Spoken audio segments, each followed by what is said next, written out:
Hello guys, and here is your weekly dose of urban news. Hit that subscribe button so you never miss an update, and as always, a massive thanks to my awesome Patreon supporters and everyone else who keeps this going. And hello to all the folks who came from RM Transit.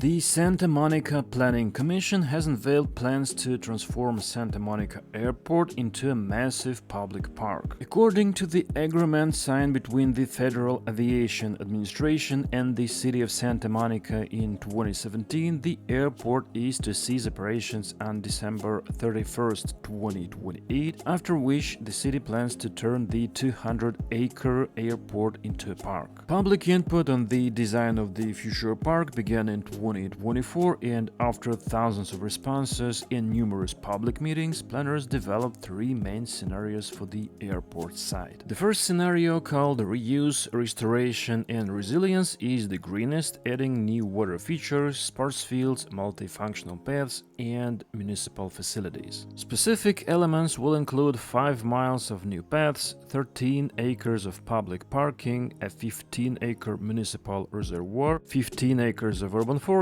and lots of other stuff which I had better show as a text.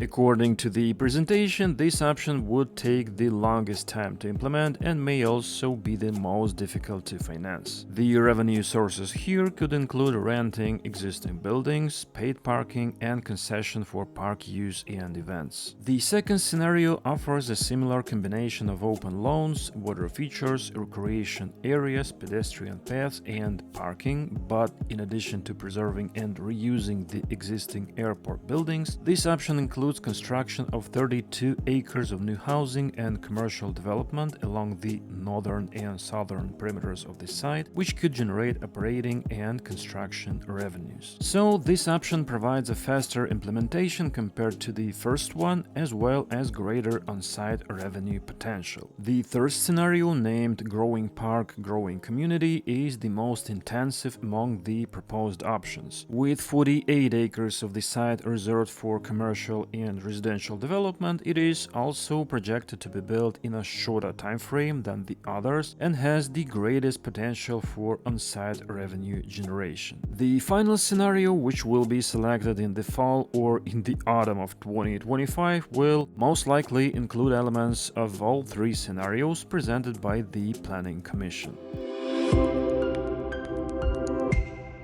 Meanwhile, Alstom, Grand Besançon Métropole and Keolis Besançon Mobilité presented the first new generation Citadis tram. The new 5-section tram is 32.5 meters long and can accommodate up to 201 passengers. Originally opened in 2014, the city's network used 3-section 23-meter-long low-floor CAF Airbus trams, which quickly proved too small for the city, and extending them turned out to be too difficult from both a technical and economic point of view, so the city announced a new tender. Initially, the city ordered 5 trams in 2023, followed by a second batch of 3 more units in April 2025. Another news item from France, Alstom announced the signing of a contract to supply 96 additional RER NG trains for about 1.7 billion euros to SNCF for the RER D line in Ile-de-France. This purchase brings the total number of RER NG trains ordered to 262 units, 130 for line E and 132 for line D. The new trains offer improved accessibility and comfort, such as air conditioning, LED lighting, more than 310 USB ports, 54 information screens, and also higher operational efficiency thanks to modern traction systems. Meanwhile, the Warsaw tram network has been expanded with the launch of a new section to the Stegny terminus, which has been converted into a transfer hub that combines tram and bus stops, landscaping, bicycle infrastructure, and an additional track for stopping trams for the driver's rest. After the holidays, trams will run to Stegny every 8 minutes during peak hours and every 12 during off-peak. The new section is about 800 meters long and is a branch from the route to Wilanów.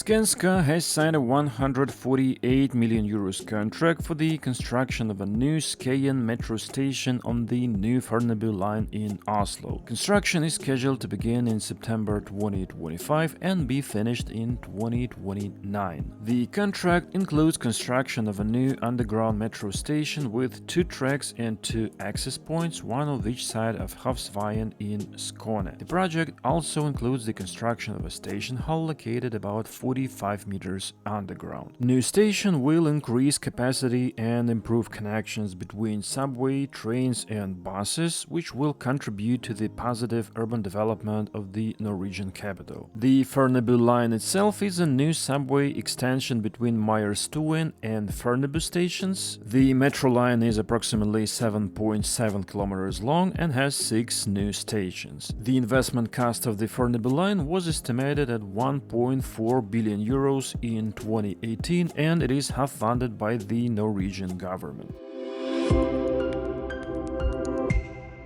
Meanwhile, Prague has got the first battery-powered trolleybus from the Turkish manufacturer Bozankaya, which now has to get permission to be used in the Czech capital. In total, the city is to receive 70 such trolleybuses in the future. This first one is not a part of the overall contract, but is used to approve the model in the country in accordance with the state standards, and at the first stage, the vehicle must cover 10,000 kilometers without passengers on Prague's trolleybus line.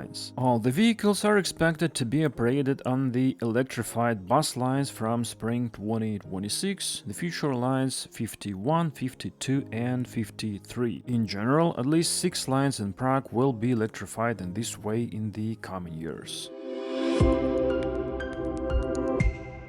I also recently came across a video from Mendoza, Argentina about the modernization of their tram stops. As you can see, the stops are fenced around the perimeter with a mesh fence, and sliding doors are added to the edge of the platform to open along with the doors of the wagons. As for me, it doesn't look great, cause now the tram stops look somehow too harsh and over-engineered. Another disadvantage here, in my opinion, is that this design ties the city to a certain type of tram. The city government calls these smart stops, of course, and installs them, as they say, to improve the user experience and raise safety and service standards. The new devices will allow passenger entry control, checking different types of tickets, and preventing ticketless rides, which is why the turnstiles have these special anti-jumping features. The city also claims inclusiveness as an advantage of the stops, although the trams themselves have stairs at the entrance, so this feature looks somewhat questionable. And in the future, they plan to equip all tram stops in this style. The network is also currently being expanded to connect the city with El Plumerillo International Airport and the southern part of the agglomeration. And now a regular reminder that I do not only the news episodes.